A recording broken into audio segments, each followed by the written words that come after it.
Yo, what the heck? Hey, what's going on, y'all? It's your boy E2 Blue coming back at you again. Yeah, I just got through doing my daily workout. I was jogging around the lake over here, and of course it just started raining. And thank God it was almost to the end of running my laps that it started pouring down. And of course I had to sprint to the car. Yeah, so it's Tuesday, Taco Tuesday. Should I get tacos for dinner? Maybe fish tacos. They're a little healthier. Yeah, because I'm trying to drop, not lose weight. I'm trying to drop body fat. That's what I'm trying to do. I like my size because I can still slam a brother if I need to. You know what I'm saying? But anywho, today the rookies reported to do their entry exams and of course COVID tests. So with this whole off season and things of that nature, so the rookies are reporting today and tomorrow. They're not really doing much. They're just doing preliminary stuff. You know, some of the rookies got signed, like Bradley and Nye. 7th round quarterback Ben DiNucci, he signed it. He came to terms with his contract. So they got to get the rest of these rookies and stuff out here, including like the guys that are undrafted free agents as well. They're smaller contracts. The quarterbacks and injured players, they'll be there on Thursday, and then the rest of the team will be around on the 28th.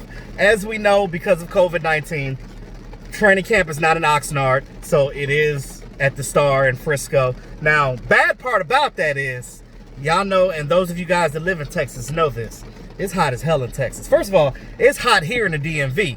It's 100 degrees here, you know, during the day. So I can only imagine how hot it is in Texas. Hell, it's hot in Texas in May. Before summer even hits, it's already like summer heat in Texas. But anywho, y'all closer to the equator, that's why.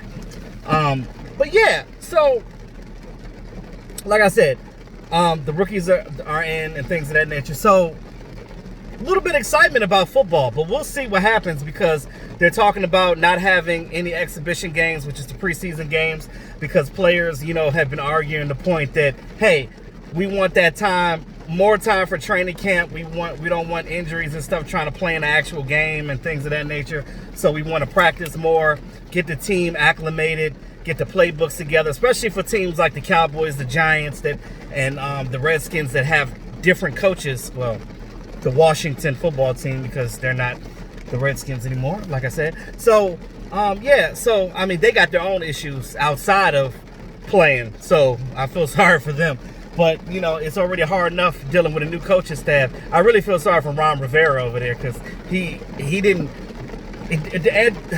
anticipate to come in to coach and deal with the finances and trying to figure out what's going on with this team. And that's crazy. I can just only imagine the stress that he's going through right now. But anywho, okay, one of my frat brothers out there. So yeah, he had on his little Sigma mask, and I was like, yeah. So he saw my mask when I was out there, so I got a new fraternity mask. I love it. I love it. I love it. It's awesome. Finally came in the mail. Rocking it every day. Representing my organization. You know how we do. Anywho, so yeah. Like I was saying. So the rest of the team will be in at the end of the week. Well, the quarterbacks and things of that nature. So we are just playing a waiting game right now, trying to figure things out. Now, I think that if they do continue to do training camp and not have any preseason, I'm all right with that. Because I look at it like this. We already know that there's going to be injuries this season. And I know a lot of people are like this. I don't even care about the team going to the Super Bowl because it's like, I just want to play. I just want to see them play. You know what I mean? And, you know, I'm going to get into that in a second. I'm going to talk a little bit about that and why the Cowboys are probably in a better position than we may think they are. Because I like to give you guys food for thought. You know how I do. But yeah, so they're going to give them proximity recording devices and stuff when they start training camp. Basically, what happens is if somebody tests positive, they'll be able to look at the recording device and tell. It's like it's contact tracing, so they'll be able to tell who that player was around prior and post getting the COVID. So, you know, that's actually a pretty cool thing. And they're going to be testing every day. The players advocated for that, and them and the NFLPA. They advocated for having the test done every day instead of every other day or once a week. So what they're going to do is they're going to do tests every day all through training camp and possibly through the season as well, until they get to a point where they feel like it's less than 5% people getting something or getting positive, because there's different things. Like, you can be positive and not have symptoms. You can be positive and have symptoms. You can test negative. So what they're going to do is, if you test positive, they take you out for 10 days or whatever.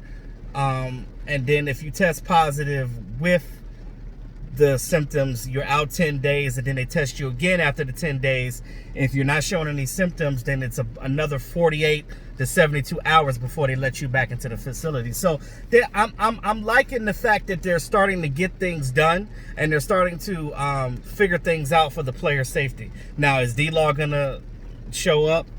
Who knows? You know, he was talking about because his wife's due to have the baby in October and he doesn't want to do it. But I'm like this, just stay at the facility. Like, don't go home. You know what I mean? Like, you're just gonna have to just Zoom call with your wife. You know what I mean? But I don't know. Like, I mean, this is your job. Technically, you get paid to do this. So, I mean, it's not like you could just, you know, and they have a thing where the players can opt out. But if the players opt out to not play, they can't negotiate a contract after the season. So I thought that tidbit was interesting too. So say if like a player's on the last year of their contract, they can't negotiate their contract after that. So if you're in the last year of your contract, you better be playing. Or if you're on the franchise tag, Dak, you better be playing. So there's no opting out. You better play and show what you can so the team can do what they need to do. Now, as far as that goes, it makes me a little more happier that, okay, maybe we'll have a season, maybe things will turn around, maybe we can be excited about actually having a daggone season. Now, with that being said, will we have a season? On contrary. Yes, we should. Like I said, if things keep going like they are and players are not getting it at rampant stages, we should be all right. Now, as far as going to the games, you can forget about that. The New York teams, both of them, have already said, the Jets and the Giants already said, hey, we're not having fans up here. The mayor said we ain't having fans. The governor said we ain't having fans. So, I mean, but who's a fan of a New York team anyway? Oops, did I say that? Did I say that? Who's coming to their games anyway? So now let me stop. Stop it, Irvin. Stop it. But anywho, I'm not gonna. Let me stop being a hater. I'm not a hater. Let me stop doing that. It was just there for the taking, so I had to take it. You know what I mean? So, as we look at the Dallas Cowboys this offseason, right? As we exit out of the Jason Garrett era, I feel like a lot of people that have been talking negative about the team and certain players, you know, I value all of your opinions, but I think that everybody is short-sighted because of the whole Jason Garrett era. And I get it. I completely understand. Trust me, I feel you on it. And I agree on that standpoint because we're all brainwashed. We all are. All Cowboy fans that's been Cowboy fans for a long time know that we've suffered mediocrity for a long ass time. And Jason Garrett era is finally gone, guys. You know, I looked up a lot of facts on Mike McCarthy. I've done my research on him. I've watched his games. I've went through him as a coach and as a person like a fine-tooth comb. And I think that Mike McCarthy is probably the perfect damn coach for this team right now. And the reason why I say this, and the reasons why I say, is because he himself already said, you know, coming from Green Bay, they don't have ownership over there. So it's you know, owned by the fans. They put stake into the team. So like the GM acts as like an owner, you know, whatever. So the coach has to do more. So he has to deal with the workings of the team. Mike McCarthy ain't trying to do that. All he want to do is coach his players and scout his players and deal with player personnel and maybe scouting and stuff like that. He ain't trying to deal with the money, the finances. He ain't trying. That's not him, right? So you let Mike McCarthy do him. He can focus on that. And he did all of that over there and still won a Super Bowl.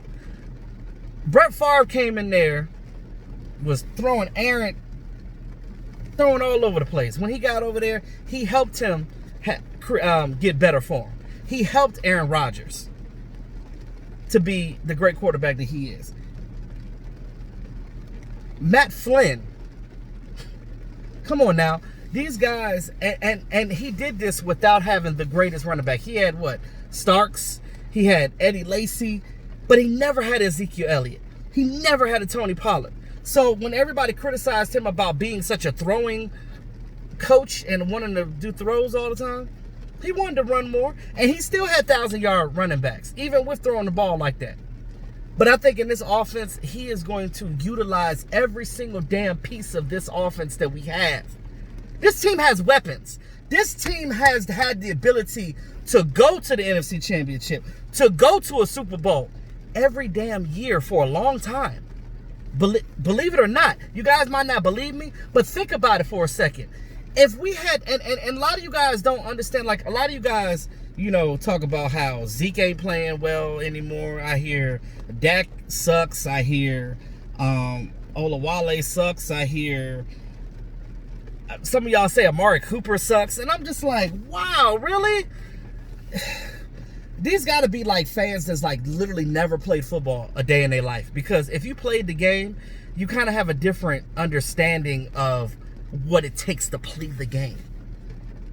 Y'all do know that like these players are human just like we are, right? Like they're not robots. They make mistakes. They get injured. Things happen in their life. You don't catch every ball. You don't make every throw. You fumble sometimes when you're running the ball and you don't hit every hole. It happens. Even the greats make mistakes because they're not robots. They're human. It should be common sense. It should be. It really should be common sense. So, with all that being said, why understand that like just and I know it's hard, and I know some of you guys won't get your mind out of it until we see Mike McCarthy on the sideline with this team. I get it, and I completely, I'm right there with you, and I want all of y'all opinions. I understand. I'm not biased. I'm not a lover of any particular player. I don't do that. I just speak the truth and what I see, and what I see is I see a team that is going to take a quarterback that's a high second tier type of quarterback that's going to come in and do great things. And the Cowboys did a bad thing by not signing this dude. Now, I know that they offered him a contract, but you know they should have just gave him what he wanted, because ultimately what he wanted wasn't that bad. I mean, it was still under 36 mil a year. So I'm just saying. You know, because what's going to happen is next year, you're not going to be able to pay him less than 38 mil. And if we make it to an NFC title game, you can forget about the 30s. You're going to have to pay him in the 40s. And whether you agree, whether he's worth it or not, like me personally, like that whole worth it thing, I would never sit here and tell a guy what the hell he's worth. Like I can't do that as a grown man. Like, because I wouldn't want nobody to tell me, oh, E2, you ain't worth I ain't worth what? We gonna fight. Because how the hell you gonna tell me what the hell I'm worth? And I'm out here putting my life on the line. Please, for your entertainment. You kiss all this ass. How about that? That's how I would feel. But I'm just saying. But I think that this team as a whole is going to do great things. You look at Amari Cooper. I think that, you know, once his ankles and legs and everything all his ailments heal up, I think that he's going to be more happier because he's going to have a better wide receivers coach that's not going to be a little punk and get mad at him for wanting to switch things up. Mike McCarthy is going to switch things up. There's an analyst out there that works for Green Bay, and he was talking to some of the Dallas Cowboys media. And I was listening to him, and one thing that got to me was when he said that one thing about Mike McCarthy that he loves when he sees, he doesn't do the same thing over and over again. Let me repeat myself. He doesn't do the same thing over and over again. What does that sound like, Jason Garrett? For years, for those 10 years, just doing the same crap over and over again. Now you look at what we have with Mike McCarthy and Mike Nolan and Jim Tomsula and Al Harris. Things are going to be switched up. These defensive players are going to be happy. This offense is going to be happy. That trash-ass special teams that we had is going to be much better with Bones out there. Hell, he might do some trickery. We got the Puntisher. We know that he can run the ball and throw it as well, so they're going to utilize every bit of this team. When we go out there, you know what's gonna happen? You're gonna go out there, you're gonna see the Cowboys line up, and for once, you're gonna be like, damn, I don't even know what they about to run.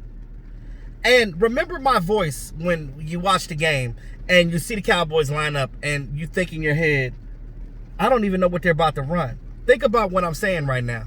I ain't telling you no lies right now. I really think that this team is going to be really damn good. Now, granted, we stay healthy. Granted, we have a full season. All that is contingent upon what COVID allows. All right? But I'm saying we have the potency on this team all around to be a great damn team. And that's all I got to say. I noticed I've been losing subscribers. I don't know what's going on. I don't know why. I don't know if I said something wrong or something, but I thought you guys was feeling your boy. I don't know. Like I tried my best to entertain y'all and do the best that I can on this channel. But hey, I mean, y'all, hey, subscribe. I mean, I'm doing this for y'all. Like I'm trying to, like, you know, I want y'all feedback. You know what I mean? This is for the fans. You know, I do this for you guys. So just let me know what y'all think. It's your boy E2 Blue. Always keep it real. Hey, talk to y'all soon.